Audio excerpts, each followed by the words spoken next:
Weird. We can't all make declarations of hatred at the same time. Hi, everybody. There are dozens of us.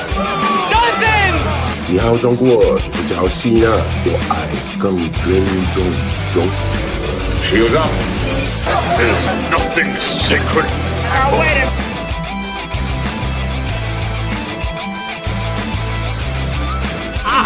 Alson, help me up onto his casket so I can dance on it.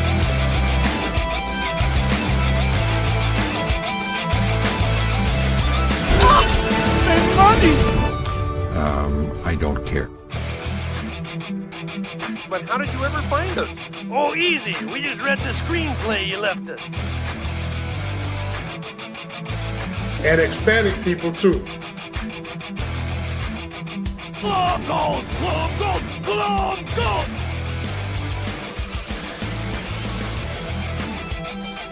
You get nothing! You lose! Good day, sir!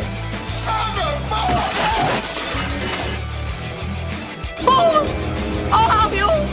Everything is sexist. Everything is racist. Everything is homophobic. And you have to point it all out. Just when I thought I was out, they pulled me back in. Huh? Zappuccino. All right, it is Thursday night in Tooney Town, and that can only mean one thing. It is time for my favorite night of the week, because it is time for everyone's favorite pop culture news podcast on the internet. Today, it is time for Tooney Talk TV. Folks, my name is Marvin, and I am the Movie Monster, and that should be capital M, not lowercase m. I don't know what I was thinking when I was writing this up, because, you know, the movies are a big part of this. There we go. I fixed it.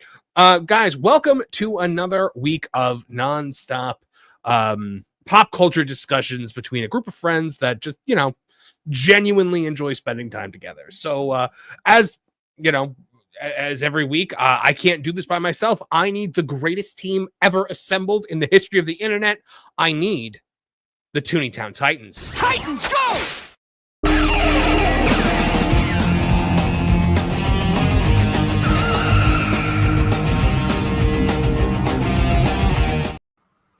What up, Trish? Hello, I have better internet now, so Your picture is clearer, your sound is clearer. My picture and sound are clear too? Yes, I actually think so. I don't know, maybe it's just me because I know that it's different, but like, yeah, it's just Xfinity. I can't.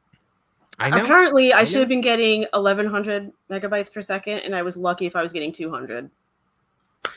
Yeah, so 200 ain't gonna do it for streaming. So, yeah. So well, anything fun going on for you this week? No, it was basically, you know, that and then catching up from the fact that I had no internet. So not really. Right. No. Right. No. Yeah. So were you like not? I mean, I'm sure you have all that physical media behind you, so you don't need the internet to watch TV. I read more. I was like, wow, I really am reading more. I finally started the 4th U book, For You and Only You, by Carolyn Kepnes. So like I've been going, I have to read that. I finally started reading it. Yeah. All right.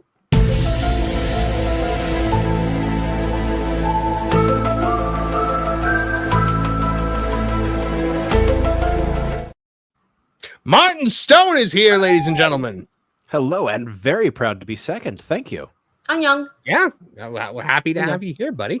How's this week going for you? What's been new? Not much. I've been reading as well. Actually, the second in the Codex Alera books. Yeah, well, look at us. Reading. I know. I feel. Nerd! That's fair. I don't care. I'm a nerd. It's fine. Oh my goodness. But you know who I'm sure hasn't just been reading the week away, has actually been doing like cool, interesting man stuff.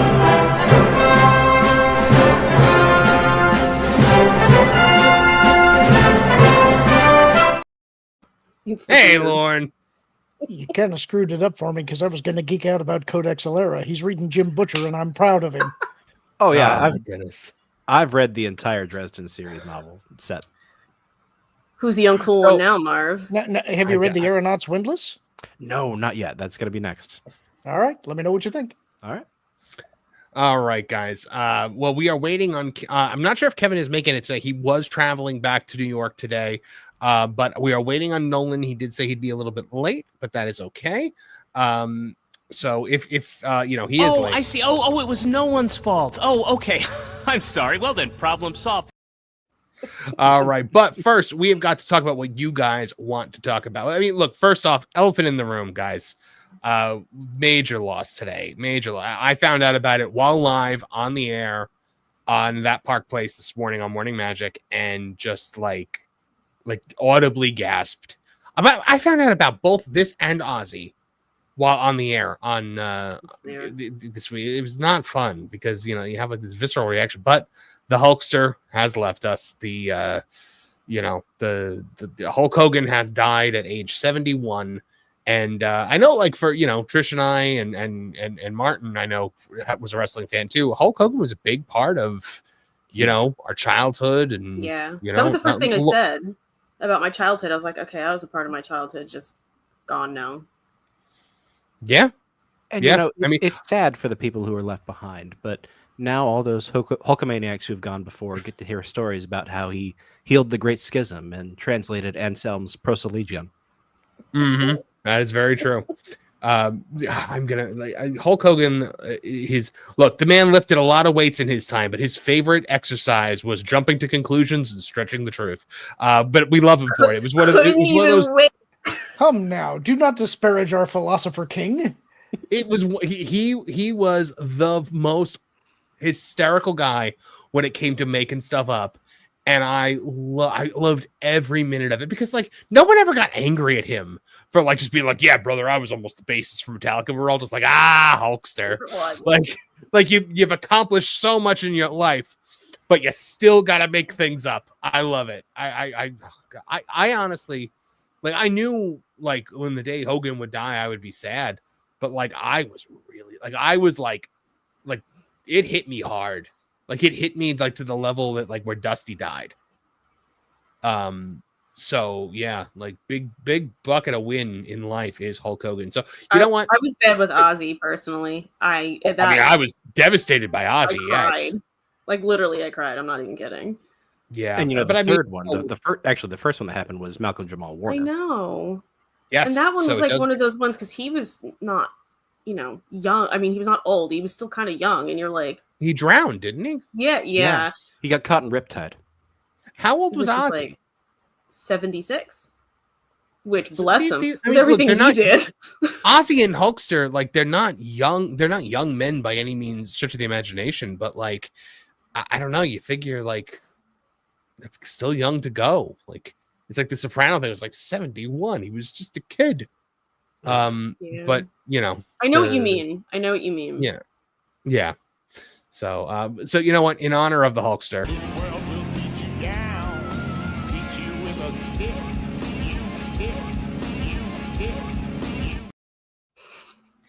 and of course, our favorite clip.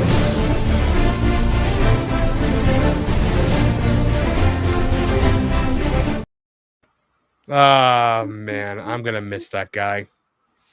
I really am. All right. Well, guys, this is a show that we're going to talk a lot more about it on Tooney Talk Wrestling on Tuesday, obviously. So I'm kind of reserving our conversation about this for there. It is more on the wrestling side of things. But, he was in movies. Christopher Lloyd tweeted out a picture from Suburban Commando today. I found the Christopher Lloyd official X account that I guess is run by his family. And so occasionally something good comes out. It's mostly just them tweeting out Great Scott over and over again. I'm not kidding. It's literally just that Great sounds Scott, fantastic. stay it back. You got to play the classics. I turned notifications on for it. I'm not going to lie. I think it's like Doc Brown Lloyd or something like that. It's like the so yeah, Ryan Davis is run by his stepson. So okay. All right. So, guys, this show is made by you and funded by you. We count on your generous super chats to keep the lights on around here. We do take breaks in between each story to read your super chats aloud. However, we break for super chats of $50 or more. So if you send $50 or more, we do stop what we're doing to address your needs and concerns right away. So let's see what you guys have to say. John Williams checking in for $4.99. Says, in honor of the Hulkster, I will not be making fun of Nolan this week. We'll already did it. Yeah. Also, I don't think Hogan really cared about you making fun of Nolan. You know, there were causes that were near and dear to his heart, but like, I don't think Nolan was one of them. But yeah, Master Puppets became a YouTube member. Welcome aboard, Master Puppets. Chef Eddie, excuse me. You right over there? Chef Eddie, yeah, I'm okay. Chef Eddie, member for 7 months, says, let's lighten things up with a trip to the Red House. At the Red House, where black people and white people buy furniture. And Hispanic people, too. I missed that. Rabid Wolverines LC Killer 17 for $2 says Hulk Hogan will be missed. That is very true. He will be. I hate that his final appearance in the WWE was getting booed out of the building by a bunch of LA douchebags. But, you know, whatever. It is what it is. Dragon Queen, member for 1 month, says RIP Hulk had a cold one with Dad after the movie. Good. I'm glad. I have looked for real American beer all over the place, like in every store that I frequent. Can't find it anywhere. It was not in Walmart. It's not in Publix. It's not in Costco. It wasn't in. I checked Aldi. I checked Winn-Dixie. Like none of them have real American beer. So I'm trying to find it still. All bee booty bees and bacon with big B's for $2 says, I can't believe that Hulk Hogan is gone from this earth. I can't believe it either. I mean, I had to write an obituary for him today on That Park Place, which you can check out on the site. And it wasn't fun. It was, I had to, like, that's an unfortunate part of the job is, you have to cover it when celebrities pass away. And so, I covered Hogan's obituary. I did Michelle Trachtenberg's obituary when she passed away. I had to do one for, it's absolutely terrible that I'm blanking on his name because he's one of my favorite Lex Luthors. But Gene Hackman, when Gene Hackman died, that one was really sad. But so XJ Cherokee Bear for $3.01. It's very specific.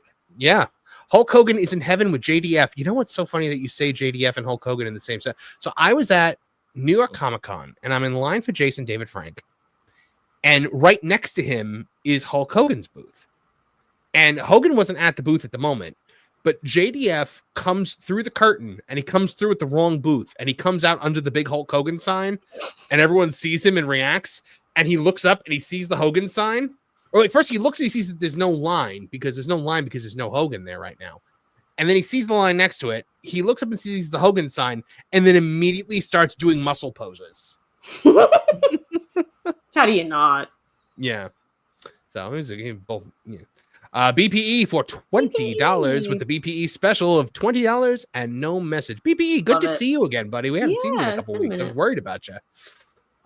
Cannon Barnes for $5 says, hi, Marvin, and the Tooney Town Esteemed Panelist. RIP Hulk Hogan. Can't wait to hear thoughts on F4. Chris Sanders was writing L and S2 and so much more. We will get to Fantastic Four momentarily. Andre Adams for $20 says the Dresden Files is in my audiobook rotation for work. Is that the one that's narrated by Spike? It is, yeah. Yes, and he is actually responsible for getting the TV series made. It only lasted for 1 season, but he's the guy who pitched it because he was doing the audiobooks and thought it was so great. He was talking to one of his producer friends, I think, and they convinced him to put it on the Sci-Fi Channel. He seems like such a good guy. And I sort of think they even wanted him for Dresden at first, right? I hadn't heard that. It's possible, but I really liked Paul Blackthorne. Oh, yeah, I thought he was great, and he's tall enough. He was in Arrow, wasn't he? Paul Blackthorne? Arrow? Wasn't he Laurel's dad? Yes. He's been in lots of good stuff. He's actually a really good actor, but he killed it as Dresden. Yeah. Technically, I think the show deviated from the books quite a bit, but in some cases, I think some of the stuff they did was an improvement. Not all of it, but I loved the show. I should have gone longer than a season. Well, and it had to hit Sci-Fi's budget, so.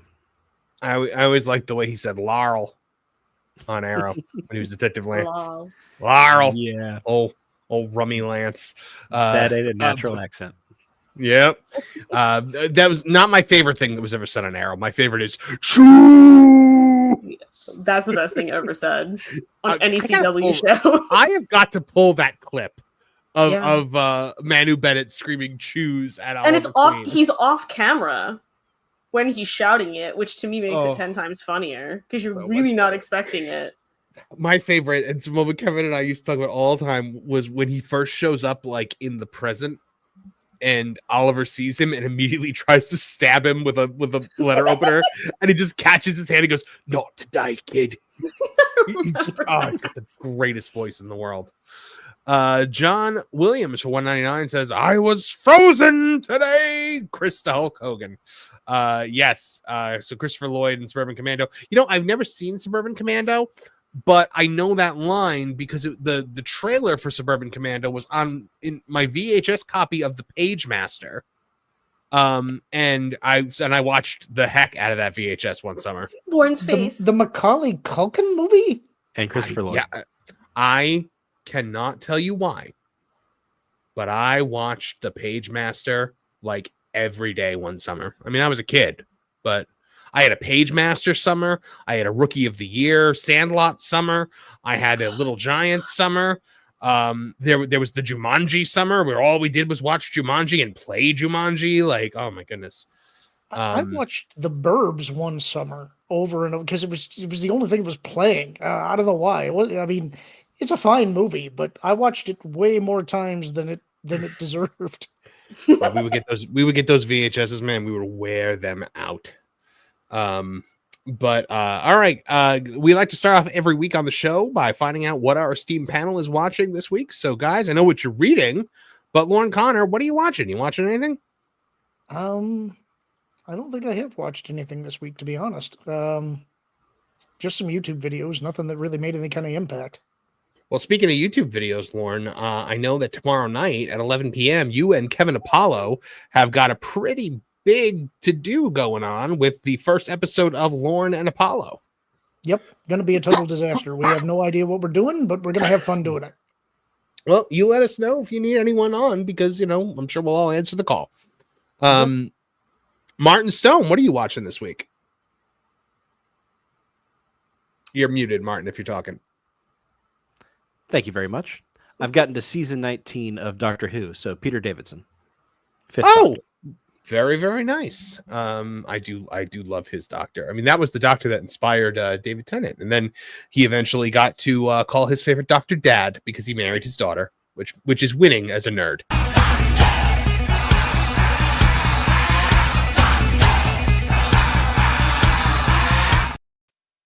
Nolan Thunder, what are you watching this week, Nolan? Better late than never. Watching this week? I thought that was like a show you were watching. I've just been tirelessly editing, so I've been constantly watching clips of Lauren Connor, actually, so... Fantastic. Lauren's face! What have you been watching me in? What are you editing that's got me in it? Your voiceover for my video. I finished up that segment finally, so... But that's all audio. That's not video. You shouldn't be watching that. You're listening to that. You see, I'm loopy, guys. I've only had a few hours of sleep right now, so if I'm starting to hallucinate Lauren in my video, that's probably why. And by the way, guys, you're not hallucinating. Lauren went from baseball cap to fedora and thought none of us would notice. I noticed. So I don't want to derail anything, but you guys were talking a bit about Hulk Hogan earlier, and I wanted to share a little story real quick before we continued, if you didn't mind, Marvin. Actually, Nolan, you missed that segment, so we're just going to move along. Now I'm kidding, guys. Well, it's actually very brief. I just wanted to share this because, so I was listening to a little bit of the show on the way back, and when I got home, my internet connection got spotty during the intro segment that we always play, and of all the scenes, it actually froze on the Yo-Ho Brothers scene. It was kind of freaky, but thought I'd share that with everybody. It seemed like a fitting day for it. Yeah.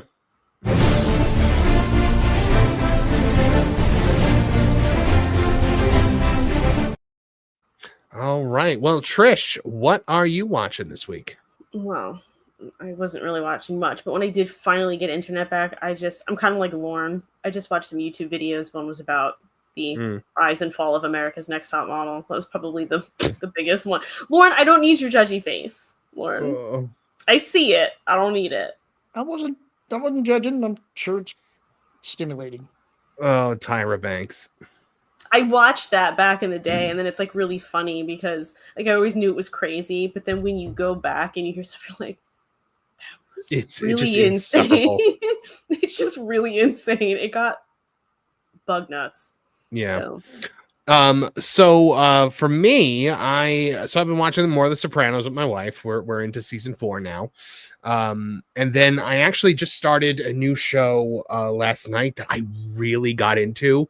Like to the point where it was one of those nights where you're watching a new show and you're just like, just one more episode. I got to just watch one more. And then like, you're like 3 episodes deep and it's like 1, 2 in the morning. And you're like, I have to wake up early to report the news. It's a show called Supernatural.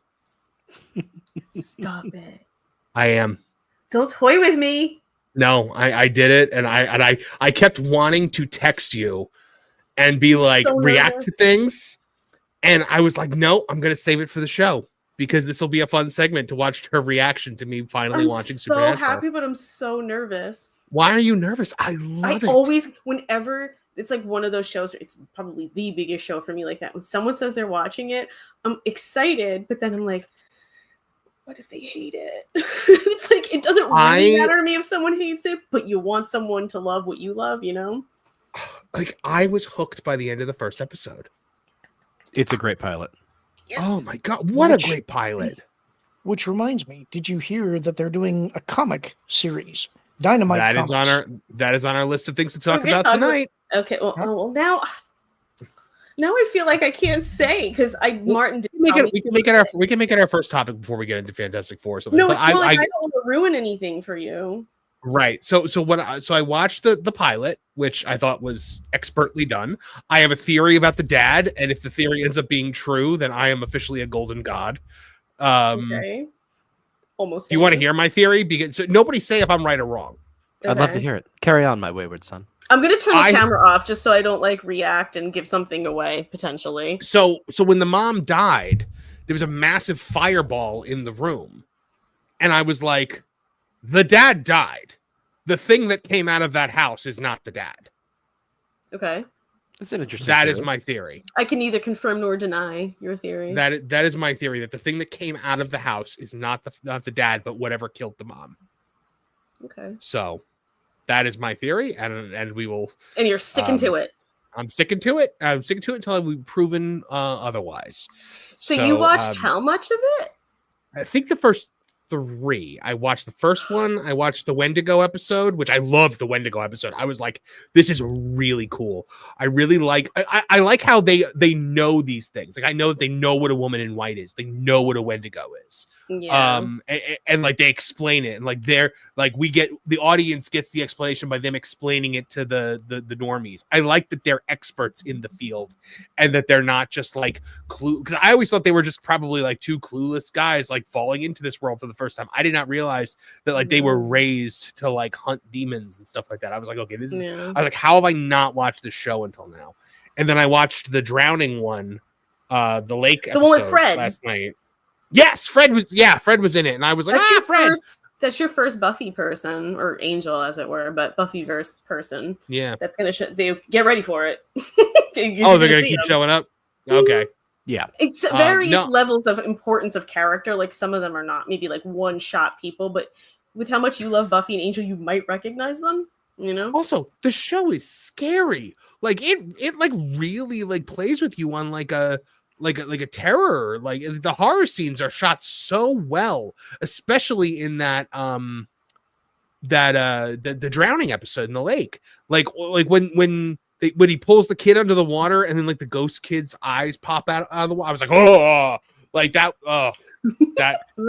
Yeah. I do think they get away from that in later seasons. Yeah. To their detriment. There is one intro. I won't say what it is, but there's one intro that after I watched the episode the first time, I will not watch it again because I just can't. I'm pretty sure I probably told Martin about it. I can't do it. It's My Bloody Valentine. In case anyone knows by episode title, I can't do it. What season is that in? 5. Okay. Is it the one with My Chemical Romance, Trish? Well, the ha-ha with that is that Jensen Ackles was in the remake of My Bloody Valentine. So it's like, They'll get meta.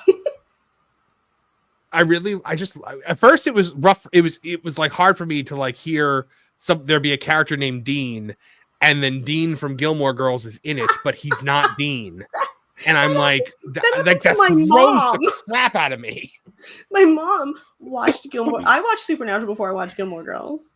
So to me, I'm watching Gilmore Girls going, like, stop calling him Dean. That's Sam. Yeah. And my mom was the reverse. Like she was like catching Supernatural. And she would talk to me about it and she'd go Dean. And I finally had to go Dean or Sam Dean. And she'd go Sam Dean. And I wouldn't know who she meant until she watched more Supernatural and then it became Sam. But it was confusing. There's more Supernatural than there is than there is Gilmore Girls by far. Amount. So yeah. Yeah. No, I'm very much enjoying it. I wanted to start the 4th episode last night, but it was just got too late. Oh, so wait, I just put together that's the show that you were like, I want to keep going, but I can't. Yeah. And then I haven't been able to watch all day today. But go ahead. I actually got to tell Trish about an influence on Supernatural that she had never heard of. Yeah. It's a movie called Frailty. Okay. It's Matthew McConaughey and Bill Paxton. Check it out. It's definitely worth it. Sounds kind of weak. I read the synopsis and I was like, this does sound a lot like Supernatural. It's little differences, but overall I was like, okay. So I guess that we can kind of transition that into our first story of the night. And that is TV series Supernatural gets a new comic book series from Dynamite Entertainment. This is by Raven Redgrave over there on That Park Place. So Sam and Dean Winchester are back on the hunt, this time in the pages of a brand new Supernatural comic book series from Dynamite Entertainment. So you see some of the artwork, cover, officially licensed through Warner Brothers Discovery Global Consumer Products. The series launches this October and takes place during the early days of the brothers' monster hunting career, slotted between the first and second seasons of the long-running CW show. No, series. And speaking of Dynamite, we did just get $100 super. Whoa, hold on. I was like, why is Holy Nolan cow. interrupting me? And then I thought Nolan was really into the story. Regina Sharp for $100. Goodness. Thank you so much, Regina Sharp says, just got here. Glom gold, glom gold, glom gold, glom gold. Wanted to make a big speech declaring his hatred for McDuck, and then Don Carnage started and the spell went off. It was a big declarative mess. Apparently, Nolan was supposed to handle the order of the speeches. Oh, so... I see. Oh, it was no one's fault. Oh, okay. I'm sorry. Well then, problem solved. Hey, we can't all make declarations of hatred at the same time. I knew what you were getting at there, Regina Sharp. Thank you so much. That is oh my goodness. That is a very generous super chat. Thank you.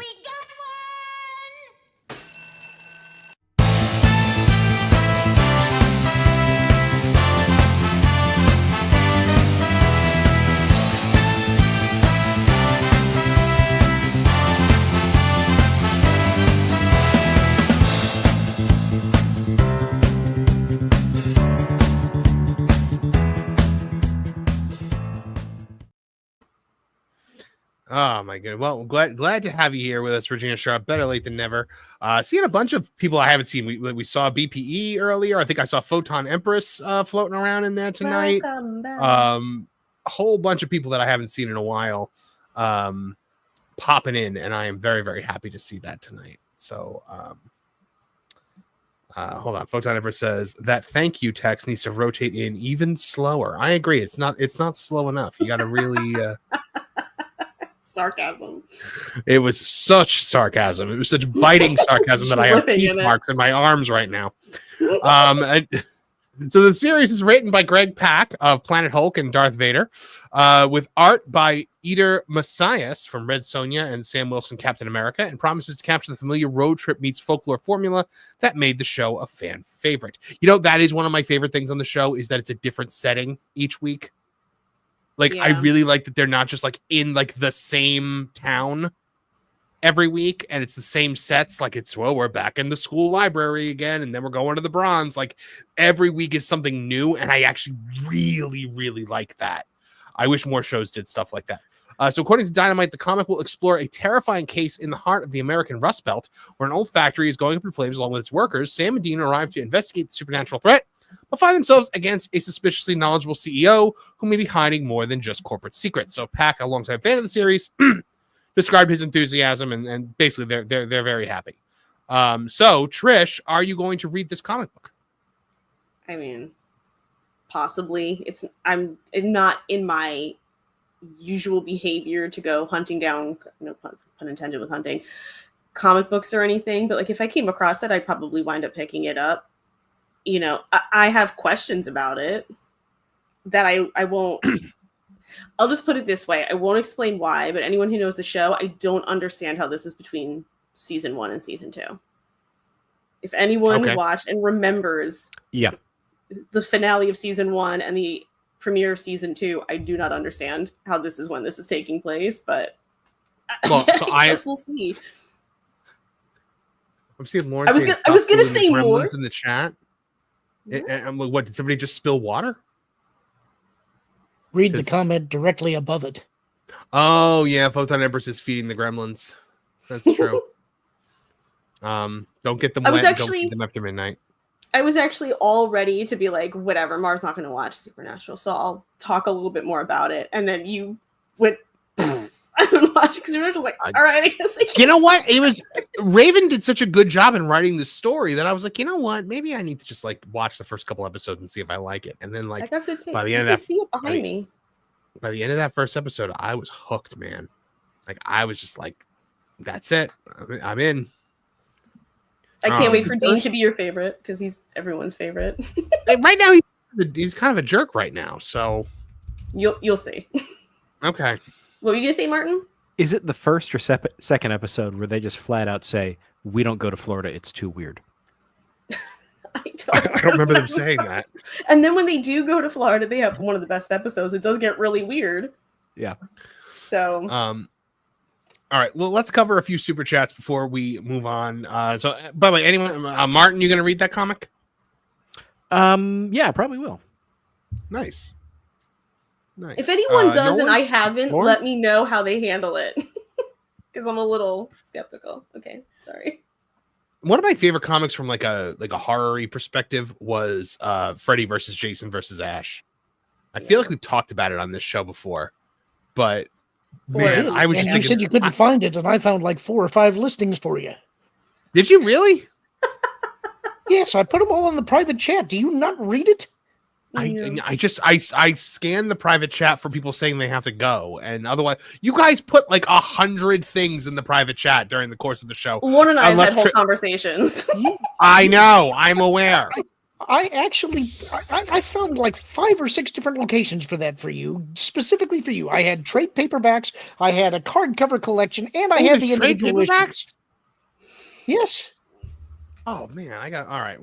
Can you find it again? Dadding you right now. He sounds like such a disappointed, frustrated father with you. I look out for things to make your life better. I just want you to be happy. Oh my god. Ewan Cumia says for $5, Hogan and Chuck Mangione might be dead, but Glomgold lives on. Glomgold! Glomgold! Glomgold! Glomgold! I didn't know Chuck Mangione passed away. Did they just announce that one? I was actually mentioning when they first said that. He came to my high school my senior year and played with our band, and we had to practice this one piece. We knew he was going to come. We didn't know he was going to sit in with us at a concert. And he starts playing and did circular breathing, which none of us had ever seen before. And I remember he starts going and he's exhaling and inhaling at the same time. And the trumpet player next to me, we both just looked at each other in awe because we didn't know that was even possible. He was amazing. Really great musician. I played trumpet too. I played clarinet. I played trumpet badly. I was not a good trumpet player, but I was an enthusiastic trumpet player. I played the saxophone for 1 year. I was a killer hot crossbuns. Saxophone. I was literally just thinking that. Saxophone. Nolan, did you play an instrument? I play a mean triangle. Nice. Cannon Barnes for $5 says I would highly recommend For All Mankind. It's an Apple TV Plus. Such a great show, especially as the seasons progress. I've never heard of it. I've heard of it. There's so many streaming services, you know. That's true. Denisha Lane for 10 months says, hey, Marvin and Trish and Nolan and Martin. And I'll throw in Lauren too there. R.I.P. Hulk. Hi, Lauren. I'll say it. Hey, Lauren. Master of Puppets member for 8 months says, talking Supernatural, starting over for my fiance. That's right. I don't know how far Master of Puppets got. You didn't finish, did you? The last time we spoke, it was like season 5. I'd be impressed if you got through 10 seasons, but. Trish, I do have to ask, how long is this like mystery of like who killed their mom dangling in the air? Is this like going to go for all 15 seasons? No. Okay. You find out who it is, and then you get resolution beyond that. Like you find out. You don't find out when you get resolution for it. You know what I mean? You'll know. Okay. The conclusion of season 5 is a series finale. They just kept making the show after that. For another 10 years. I can't do this. I can't. What? No, especially because I'm the cheese stands alone. I know it. I can't do it. I'm not saying it's bad after that. I'm just saying thematically. No, it's not even that. I just would not like that if it were a series finale. And I know that makes me weird. And there's probably people yelling in the chat. I won't get into it because Marv is actually watching it. Every time someone says that, I'm like, I'm really glad it wasn't, and not because I love the show. No, I totally get it, but all the plot threads and thematic devices are settled. I understand what you mean about how like the arc, because then it starts like another journey, so to speak. I get that. John Williams for $4.99. Wait, old rundown factory and a CEO who knows too much. Is this just a joke on the fact one of the brothers stars in the My Bloody Valentine remake? It might, probably. very well be. I think it's around the same time, so yeah. Or Scooby-Doo. XJ Cherokee Bear for $2 says Rachel Zegler says Florida is weird. Yes, she is. Super weird. My favorite part of the weird thing is the reporter in the background going super weird. I don't think I have the clip anymore. I used to have it. I don't need to hear her. It's fine. It's burned in our heads. It's fine. I just love the lady back going super weird.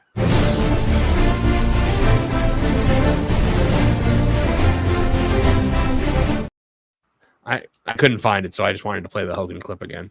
Okay. Dragon Queen for $2 says Supernatural was a great drinking game. Every time Dean says "son of a bee," he'll be down. It's like one of his unofficial catchphrases. You'll hear a lot. And every time he shouts "Sammy," that's another one.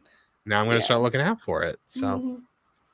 John Williams, $4.99. Freddy vs. Jason vs. Ash was awesome. The sequel was absolutely garbage. I didn't even bother with the sequel to it. I thought that it was. I thought it was really neat how the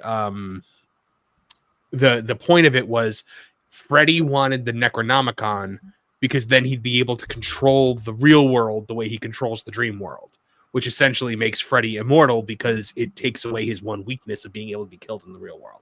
So I thought that was neat. So, all right, guys, ready to want to talk about Fantastic Four a little bit? I know I'm the only one that's seen it, so I will give you guys a spoiler-free review. You can ask questions. This is a movie that, oh gosh, how do I put it best? It stinks.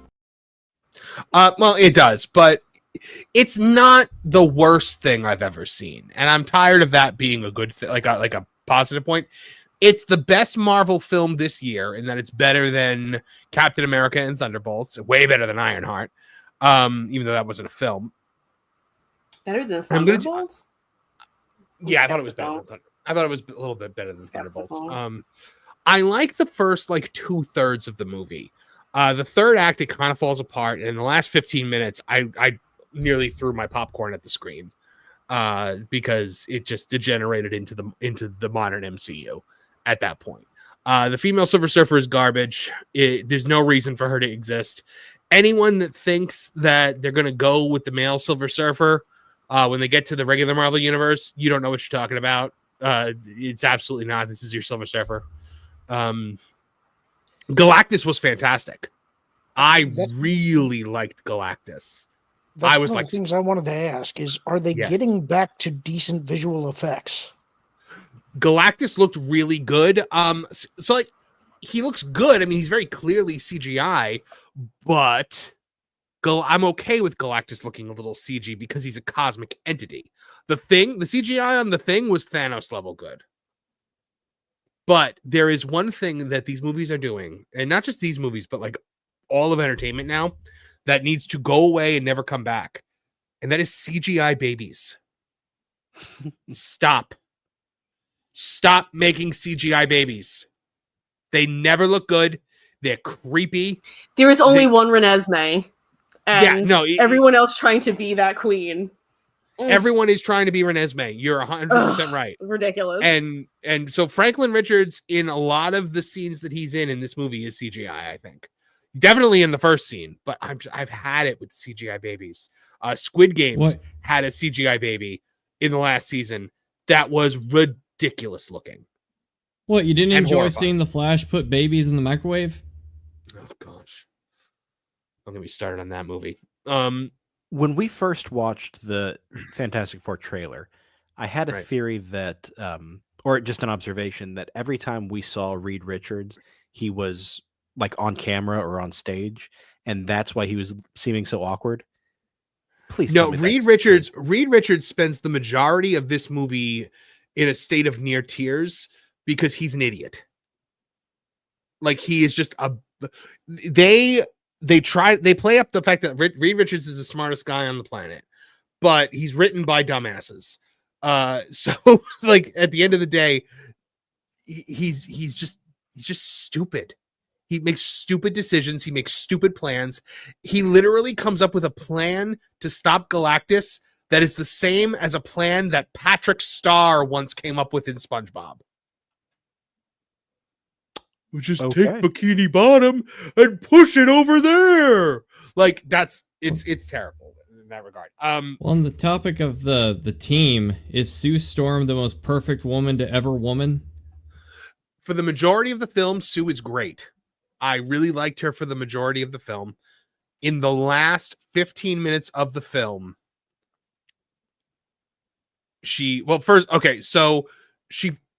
a I'm trying to do this without spoilers. I'll give spoilers on the pro show tonight because I'm sure we'll have a spoiler section, but there is an issue with the people that are like, they're going against the Fantastic Four, and it seems like this is going to be a main plot point for the movie. And then Sue goes out there and talks to them for 3 minutes, and now the world suddenly loves the Fantastic Four again. Sue is just like, Sue brings about world peace. Okay. It's the hypno glasses. Yeah, basically. But then in the end, so here's my problem with it is they got Galactus right in every way but how powerful he is. Because you don't fight Galactus. You can't fight Galactus. The specks of dust cannot fight a mountain. Galactus cannot be swayed. He cannot be stopped. He cannot be moved. But you're wrong, Padawan. Grains of sand whipped by wind over millennia break down mountain. Well, we don't have millennia here. He's coming to eat the planet, Lauren. But the Galactus is severely depowered to the point where I was like, man, if we dropped Captain Marvel in the middle of this movie, she would have had Galactus handled in 2 seconds. Yeah, the way they ultimately the way you defeat Galactus is Reed has to outsmart him, or make him angry to the point where he makes a mistake, and then Reed can outsmart him. It doesn't even come down to Reed at all. It comes down to what Marvel has become known for. I'll put it that way. Did you ever read the What If comic? What If Galactus was Elvis? I never read that one. What? Look that one up. That's got to be up there with What If Rick James was the Hulk. Nolan's actually searching for it right now. That makes me happy. Everyone, I can't stand people that are like with the Shalabal thing. They're like, "Oh, it happened in the comics." No, it happened in like a comic for like 2 minutes. And in that case, Aunt May was once the Herald of Galactus for like a comic book. So why don't we just get Rosemary Harris up there playing the Silver Surfer? Because it happened in the comic book. I can't stand that defense. There have been bad comic books. So yeah, Galactus is great, except for the fact that he's ultimately nerfed power level wise. My biggest complaint with the movie is there's not enough of the Thing. Ben Grimm in this movie, I'm like, more of this guy, less of everything else, because he's good. He's really good, and the CGI looked good. And I just wanted more of him. And we don't. The problem that I have with this is one of the problems that I have with Superman is that we are coming into a story already in progress. The Fantastic Four don't have any issues between them. So you don't get the antagonistic relationship between Johnny and Ben. That's already taken care of. That's already well in the past. They're 4 years into being the Fantastic Four. So there's no internal issues within the team. And I think that like they're a family and they're a family throughout the entirety of it. There's no dissension whatsoever.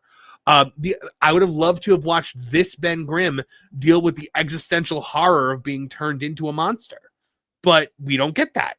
We don't get any of that. He's just kind of there to tease saying it's clobbering time, and then when he finally says it, it's anticlimactic. Johnny, I thought Johnny was good, but Johnny has a plot point with the Silver Surfette that is just so dumb. It's so mind-boggling. Now, I don't know, guys. In the comics, is Johnny Storm ever like a scientist who's like smart? Not that I remember.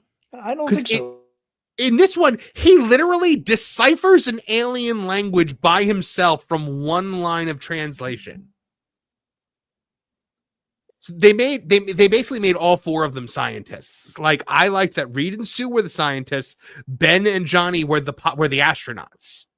They were the pilots. So now it's just like, well, in the beginning, Reed has a line that was like, oh, well, it was we gathered the four greatest scientific minds of our age, which just so happened to be me, my wife, my brother-in-law, and my best friend. They do the montage that Superman needed in the beginning, and that actually really helps the film. Pedro does a fine enough job, but he's just grossly miscast. Just disgustingly miscast. I can't stand him. He's doing a serviceable job, but I'm sitting there just like, I don't want to see you in anything. I'm annoyed by the fact that you're here. So not only that, put on your objective hat for a minute, though. Okay. If he was not overexposed and you hadn't seen him in everything for the last few years, how would you feel about it then? It would be less a criticism of him as an actor and more just a criticism of the script, because Reed is an idiot for the entirety of this thing. Like, he never says anything profound or smart. He draws on a chalkboard occasionally, so you know that he's a smart guy. But at the end of the day, and also he uses his powers about the same amount that the guy in the original unreleased Fantastic Four movie used them. Like, he barely uses his powers. When he does, it's just like he stretches his arm, or like, he swings from building to building. It's never anything cool or creative or inventive.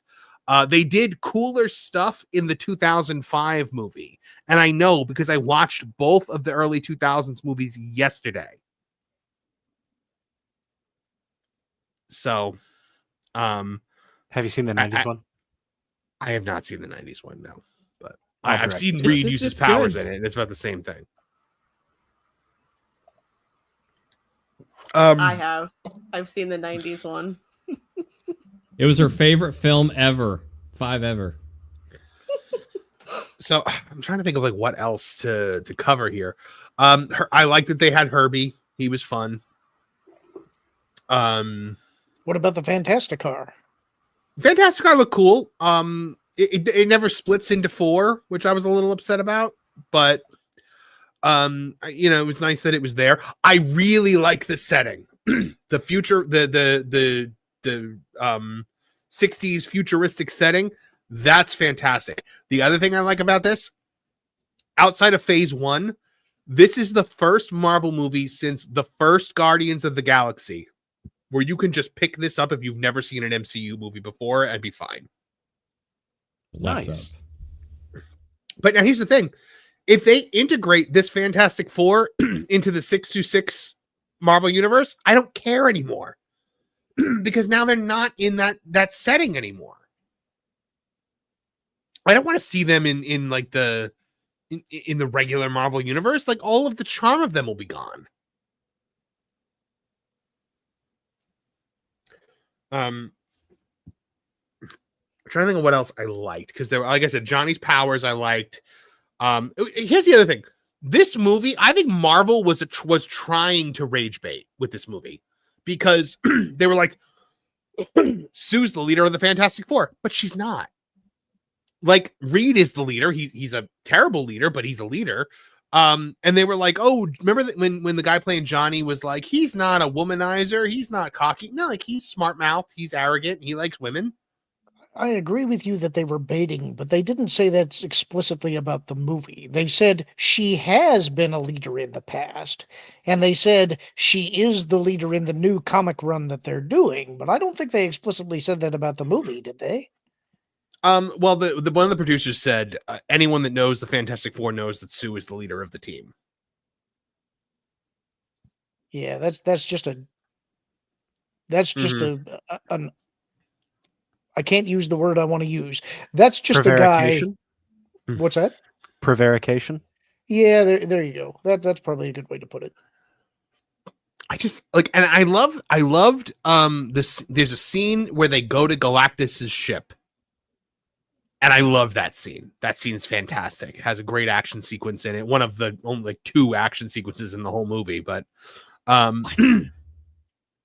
it's not an action heavy movie at all. There's a lot of downtime, and it borders on boredom a lot. It's another one of those movies where they just, manage to. Galactus' ship is very, very slow. So like they managed to like put together this grandiose plan in like a day. And then they managed to, when the plan has to change, they managed to evacuate New York City like instantly, which is one of my biggest pet peeves in this movie, is when they evacuate the city like super quick. Superman did it too. God, Lauren, what were you going to ask? How long is the movie? Does it overstay its welcome, or does it actually get in and get out at a decent pace? Well, so it's 2 hours long, but it's like, it feels like a long, like it felt like more than 2 hours. And I was waiting with Galactus because I was like, well, the only being in this movie that is capable enough or strong enough in any way to actually stop Galactus is going to be Franklin Richards. And that's not what happens. I still, the only character that's not a baby that should be able to even slow his gait is the Surfer. And that's just for a second. Because remember, the Silver Surfer is just a fraction of Galactus's power, because the power comes from Galactus. You know what I actually watched last night also after I watched the Fantastic Four movies? I watched that Silver Surfer 90s cartoon. Yeah, it's a good one. How'd it hold up? I liked it, man. I liked it a lot. And I liked it because Silver Surfer. So I love Cosmic Marvel. Cosmic Marvel is one of my favorite things. So I really like the Surfer is in my top 10 superheroes of all time. So is the Surfer I was very. Go ahead. Sorry. No, go ahead. Is the Surfer show the one where Ghost Rider takes on Galactus for just a minute, or is that the Fantastic Four show? I don't know. I didn't get that far into it. Okay. Because if I'm remembering this correctly, one of those, Galactus is coming, the entire, Marvel universe is in the show and trying to stop him, and Ghost Rider tries to take him on and has some success. Which Ghost Rider? The standard one from the 90s, Well, in the 90s, it would have been Danny Ketch. I think it was him, but you don't see him in his human form in the episode, I don't think. Max for Life says it's Fantastic Four. Okay. Thanks, Max. So wait, did I just do a racism? I liked that I remember really liking the Fantastic Four cartoon in the 90s. It's just everything about this movie. The only thing it has going for it is that it is better than Captain America and probably better than Thunderbolts.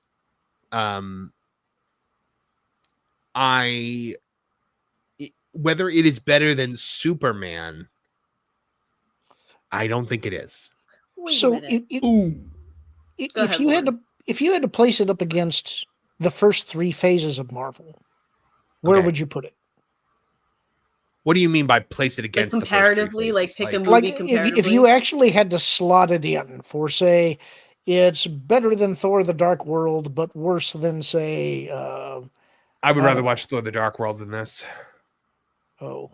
If this came out in the first 3 phases, I don't think it ever gets in a second movie. I think it would have been their first big flop. But compared to what you gave Thunderbolts like a 6, and you screamed how you hated Superman, and now you're saying Superman's better than this, but Thunderbolts isn't. I don't know, Trish. Don't look too far into my ranking system. Don't use logic, Trish. Well, actually, that's a valid question. You've seen Superman twice. Yes. Would you go see this a second time? No. Okay. I knew he was going to say everything you need to know. No, this is I'll wait until it's on streaming for me to ever look at it again, if I decide to look at it again. I mean, the only Marvel movies since Endgame that I've ever watched a second time have been Spider-Man No Way Home and Deadpool and Wolverine. I don't think I've watched any a second time that I've seen. I haven't even seen all of them, but how's the score? I like the score. I really like that. Like that in the trailers where you hear like the Fantastic Four. I like that. I like that main theme. There's a really weird song in the credits called Devour Us. And it's like a kumbaya, like acoustic guitar song about how we need to be consumed by Galactus. And so I can only think, because at one point in the film, there's a throwaway line about how there is like a cult of Galactus that has formed since the announcement of Galactus has happened. And that must have been cut. See, now I want to see that movie. That to me sounds like that would be. I want to know all about these people who want to be consumed by Galactus. This sounds. I would watch that movie. Fantastic Four : Cult of Galactus. and it's the last song in the credits. So it's the one that plays right before like the last post-credit scene. So there are 2 post-credit scenes. There's a mid-credit scene and a post-credit scene. The mid-credit scene is important. The post-credit scene is throwaway nonsense. What makes this funny is that human beings are beneath Galactus's notice. So the idea that they would have a cult that wants to be consumed by Galactus, and he's looking at them like, it's popcorn chicken. Okay, I found this. It's called.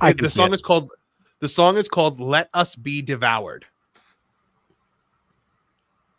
I can see it. I can totally see. I mean, not in a pre-internet world, but in a post-internet world, I can see people, hashtag me first. I am. You know what? I found a YouTube thing. I'm going to put it in.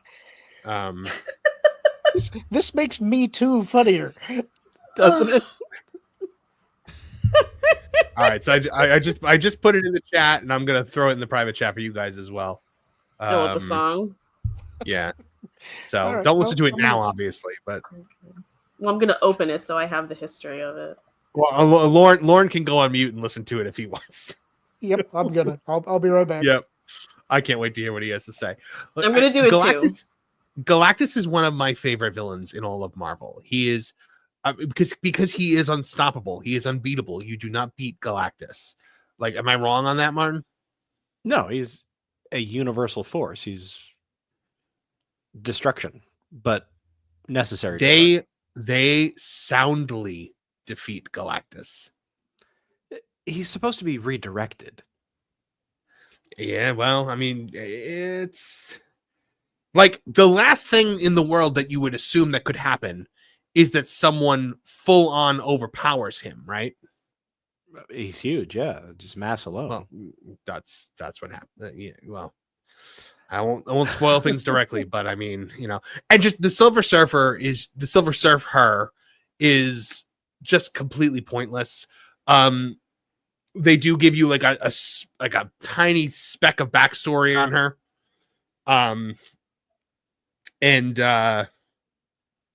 Yeah, it's like basically they take Norrin Rad. Like, I assumed that her backstory was going to be like she gives up her freedom for Norrin Rad, the way he gives up for her, and when it's switched. It's because she's a single mom of a daughter, and you know, she gives herself to Galactus for that. Nothing about her father, nothing about Norrin Rad.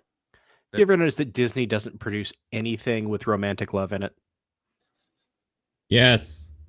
It's all like anymore, or yeah, like anymore. Yeah. Okay. Like since Frozen, any love is love between family or proxy groups that represent family, but it's never like a man and woman in deep love with each other who will do anything for each other. Well, I mean, Reed and Sue are definitely that in this movie. Well, that's nice, finally. Yeah. Looking at the comments of everybody listening to the song over on their I'm sitting in the theater and I was like, nobody was really like commenting on it in the theater. I'm like, is anyone else hearing this song? Oh my goodness. It is very, very, very weird. But the hold on, just sending this song to all right, so is there anything else that you guys want to know specifically about the film? No, I do want to see it myself sometime, but you know, the sphere that we're in, I'm not going to be able to ignore spoilers. It's just going to happen. Yeah. I have a single question. Do you think the film would have been more justifiable or passable if, for example, they didn't go the route of like Pedro Pascal as like Reed Richards? Instead, they went with Adam Driver.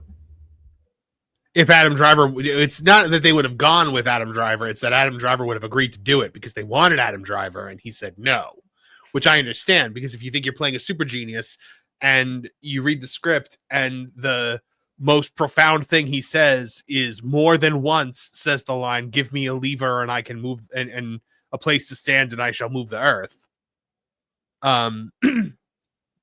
Also, the facial hair is just so distracting. The mustache is it is Cesar Romero level distracting, but at least with Cesar Romero, it was like endearing. So this just came out the other day. As a kid, I didn't see Cesar Romero's mustache. Me neither. Registered to me. Me neither. So we have here Reed Richards has facial hair in the Fantastic Four first steps because Pedro Pascal doesn't like the way he looks without it. So one particular detail starts out his mustache, because it's Pedro Pascal's mustache. It's not Reed Richards' facial hair. So why does Stretchy Genius sport facial hair? According to Pascal himself, it's simple. He hates how he looks without it.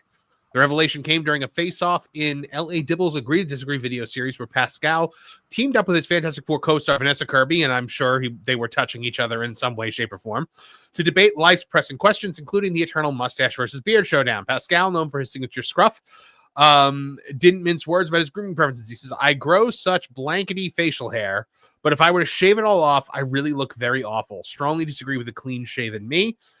He said that his villainous turn as Maxwell Lord in 2020's Wonder Woman 1984, he went clean shaven and he regrets that decision. He said, I was so appalled by the way I looked in Wonder Woman 1984.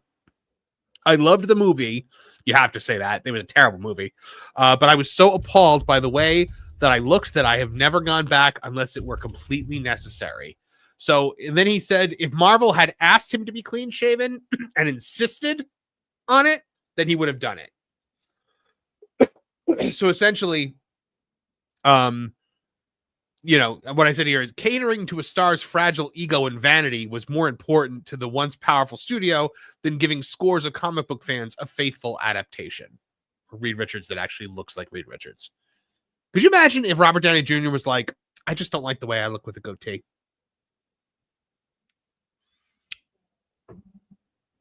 No. Yeah, exactly. Exactly, because it's not you. It's not supposed to be you, but it's pure ego. All right, Trish and Lauren, have you guys that was to the song Kurt yet? Russell, and he looked great with a beard. He did. He did. Have you guys listened to the song yet? Are you done with it? Are you still listening? Yeah, I'm done. What'd you think? It's like I said in the comments. It's a song I would expect a woman wearing a sundress and beads with a wreath in her hair to be singing at Woodstock. And personally, I pictured it's like this is exactly what Jane Fonda would have been singing. Yes, but because it would be hippies that would have to be like, it would be the hippies that would be like, we should be consumed by Galactus. But what was interesting was that I was reading the comments on it, and people seem to love the song. They're all saying, "Oh, this is so touching and insightful," and we probably should be devoured because we're all starving for this togetherness. It's like I'm sorry. Are people actually saying that in the comments? They're not saying it ironically either. There's people saying it brought them to tears. Hold on. All right. Apparently, we've got. He's not lying. I've seen it. We need to get into the comments section and get that hashtag going. Which hashtag? Me first. Me first. And me too. I said I could see it in a montage on like CW style of them preparing to be devoured, but it's like apparently this heavenly thing for them. Apparently, it was written by Michael Giacchino's wife. Who's that? Wow. Michael Giacchino is the composer. He did the Incredibles. Oh, okay. I think he did a couple of the Medal of Honor games that were great. So he let his wife write a song, and this was the song that she came up with. I mean, it's not like it's a bad song. It's just, do you know It's what I mean? weird. So it's not like letting Linda McCartney sing on a Wings album. Oh, stop, Martin. So this one goes, I don't know, but I feel like I'm going to cry because of this song. And it has 70 likes. I'm saying this now. This is the most insightful song Marvel has ever made. Starving for comfort, starving for peace, expressing how Galactus is the solution. As if he Jesus on the cross, her fully coming to terms and accepting this unrelenting force to eat her planet. Craziness, and viewers are going to have no idea what will hit them in theaters. Well, it's not in the movie, it's in the credits. So let's see. This one is translated. It says best song in the MCU since the Avengers theme. Fantastic song. Also, the end credit really giving me hope to see. That's a spoiler. The song is perfect. It sounds almost like a lullaby. Yeah, it has to be in the end credits. This is the message the planets send when they are being eaten by Galactus. The end credits sang by the girl who composed the song for Inside Out 2. Best song in the MCU. My goodness, people are weird. People are just weird.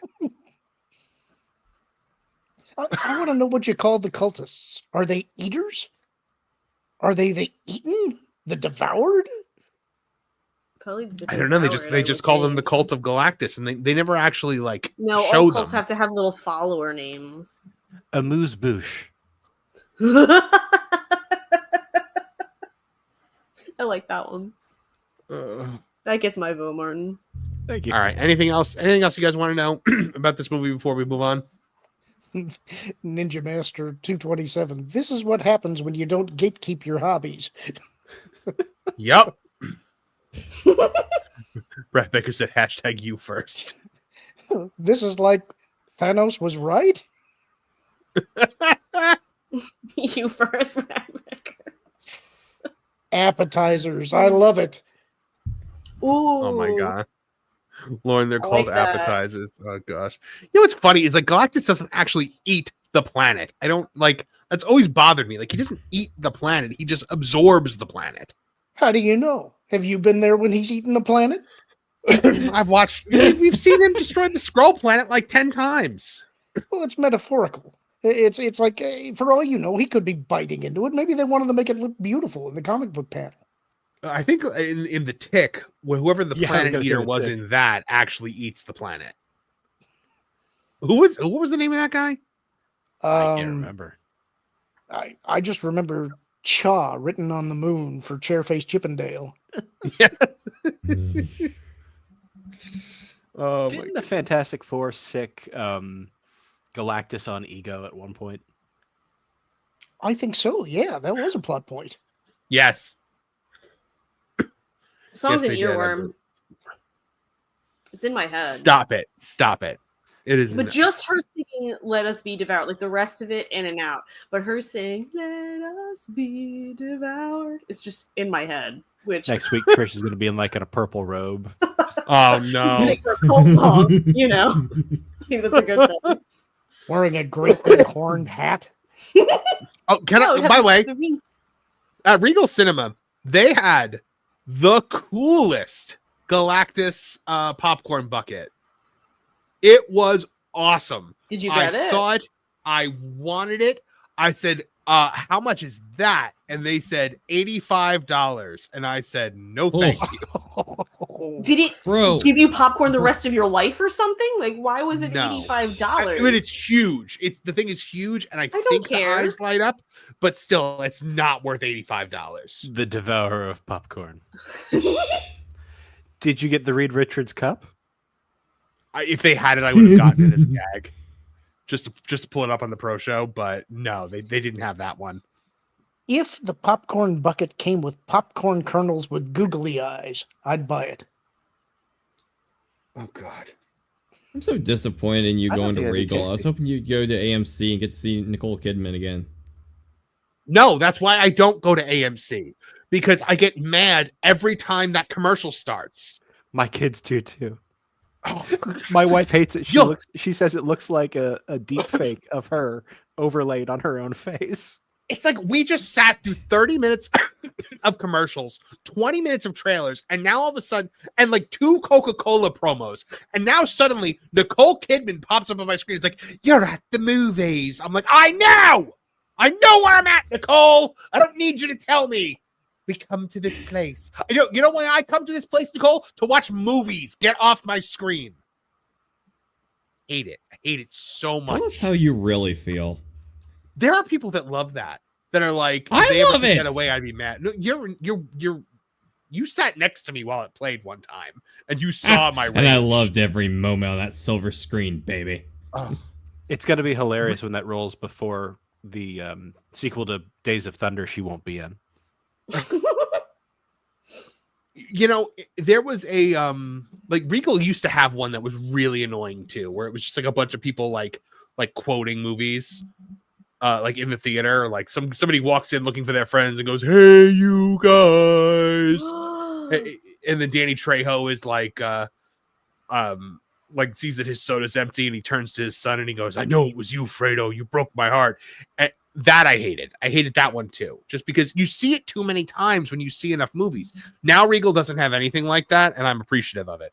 I like Regal. Regal has 4DX theaters. Regal has IMAX and Dolby, obviously, and they have the RDX theater, which is what I saw this in, where essentially it's just really comfortable recliners, and you get a little like tray in front of you for like your stuff, and like the seat vibrates as the movie goes on. It's nothing like 4DX is a wild experience. 4DX turns the movie into a ride where like the seat moves. If someone gets punched, you actually feel something in your back. If it rains, you get hit with water. If it snows, it'll snow in the theater. The wind will start picking up during like a windstorm. 4DX is nuts. I saw Mario in 4DX, and the Mario Kart scene was off the hook. I saw that in 4DX. I saw Black Adam in 4DX, and I saw Doctor Strange Mom in 4DX. That was probably the only time Black Adam ever moved anybody. Yeah. Good job, Martin. Well done. John Williams for $1.99 says, I seen the 90s one. It got Doom perfect. I have heard that is the only good, like, pretty, because if there's one thing, look, I know the actor just passed away, and that's absolutely tragic, and my heart goes out. Doom was not written to be Doom in those movies. They gave him weird electrical powers. I didn't like it. So, no, the 90s one was Robert Culp's son, not Julian McMahon. No, and I know, and I'm saying that if the 90s one got it right, it's good, because the 2000s one did not. Misunderstood. Yeah, definitely did not. The only thing it got right was when he stole the Silver Surfer's powers, because I'm like, if somebody's around that has powers, Doom is going to steal them. So, Regina Sharp for $5 says, breaking, Marvin's ratings only slightly more useful than Meltzer's stars. How dare you, Regina Sharp? You earned that one. Good job, Regina. Well, because my a lot of times I give these ratings, and then the more I think about something, my opinion on it changes. Like, I gave Superman like a 2.5 when I saw it. And then I saw it again, and I realized I was just having a bad day. Did you hear my fix last night?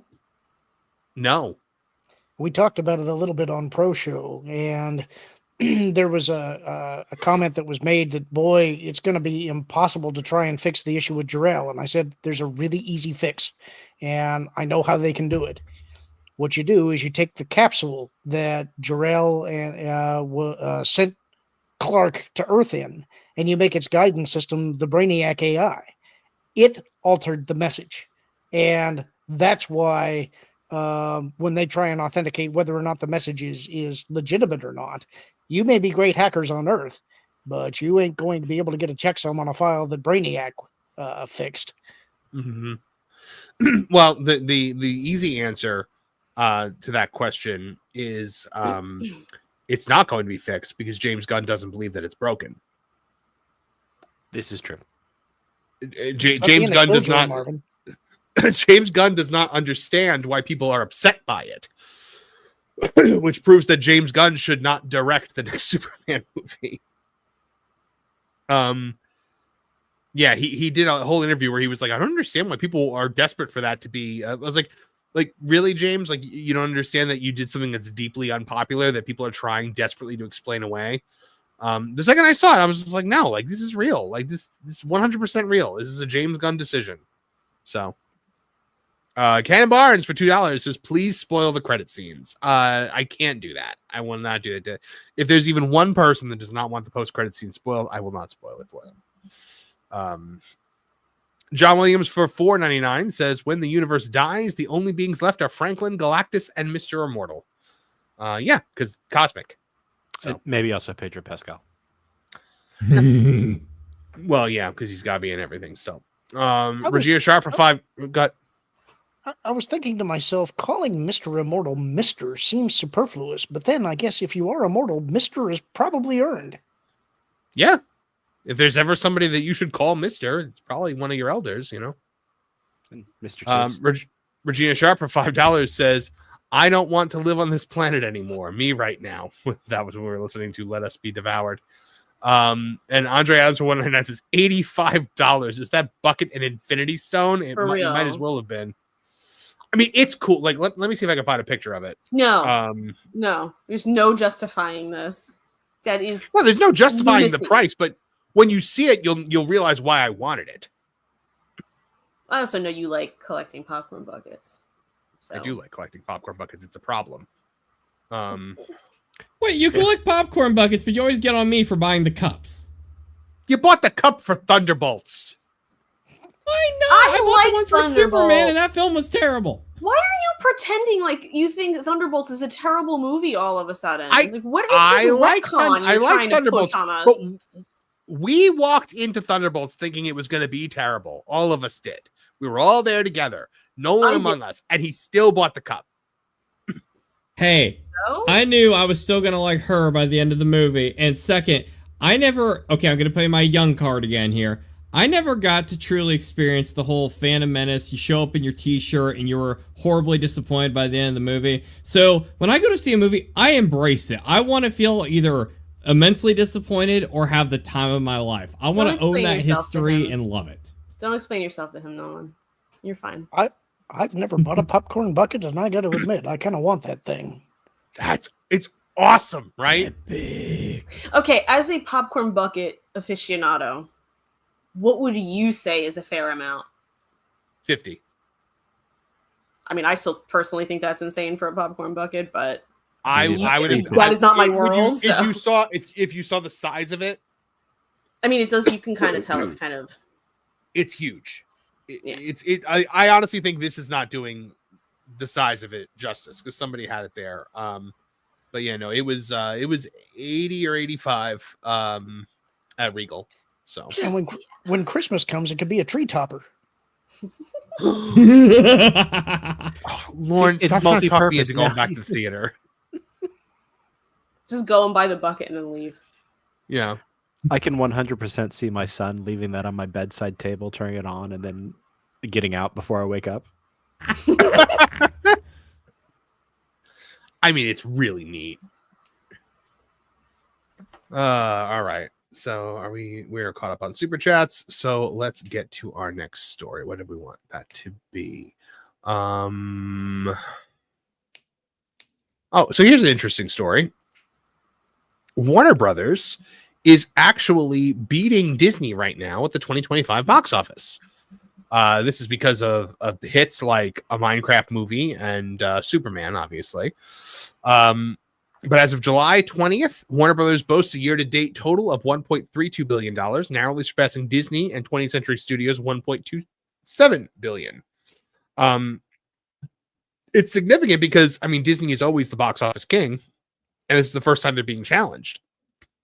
However, so let's look. You've got a Minecraft movie, which made $950 million.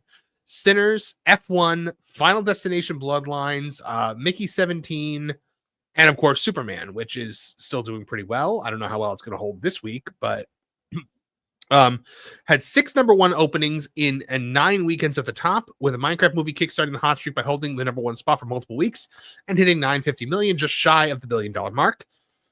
Meanwhile, Disney relied on Lilo and Stitch, which made $418.5 million domestic and edged out.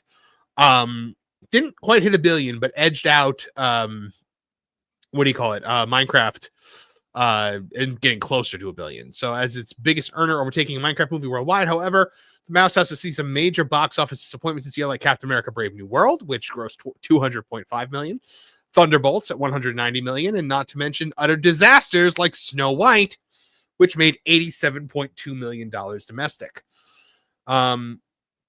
So, implications. This could be a huge flipping fortune. But, guys, one thing to remember. A lot of football left to be played in this, in this game. So, we've got Fantastic Four. We've got Freakier Friday coming later. And, of course, the biggie is this one. And I saw the trailer for this tonight because... the Smurfs movie. Yeah. Yeah, the Dances with Smurfs. So... do you guys think, knowing what's coming down the pipe, knowing that we've got Avatar, that we've got Freakier Friday, that we've got this Fantastic Four movie, that Warner Brothers might still edge out a win this year? What does Warner Brothers have for the next 5 months? I don't think anything huge. Hold on, I think I have it in the article somewhere. Warner Brothers has a more modest but strategic back half. One battle after another. Mortal Kombat 2, which could make some money. The Conjuring Last Rites, and Alto Nights, which is a mob drama with De Niro, which obviously that has potential. The Conjuring movies have always done big box office and repeat viewings, though, right? Yeah. They're relatively low budget, and they always bring in a big haul. So that I think that might help them quite a bit. Look, and despite Mortal Kombat the fact 2 is also coming out. I was going to say, despite the fact that the first movie was utter garbage, people like that Mortal Kombat movie. And I think people will go see Mortal Kombat when it comes out in theaters. I mean, I'm going to see it because I have to. It's my job. But I hated hated that Mortal Kombat movie. There was no Mortal Kombat. That's true. Liu Kang was inconsequential to the plot. The main character, the only thing that kept me going in that movie was I was like, well, it's going to be cool to watch because I thought they were very clearly doing there's a story in Mortal Kombat from a book that was written a long time ago where Scorpion is basically the spirit of the original Scorpion who was murdered by Sub-Zero, inhabiting the body of an ancestor, I think of his son in the story, but in this case, I thought it was that guy. I thought he was going to become Scorpion. No, he doesn't become Scorpion. Scorpion just shows up at the end. It was dumb. It was a bad script they ran with. And apparently, so we covered this a bit on TGP last Saturday.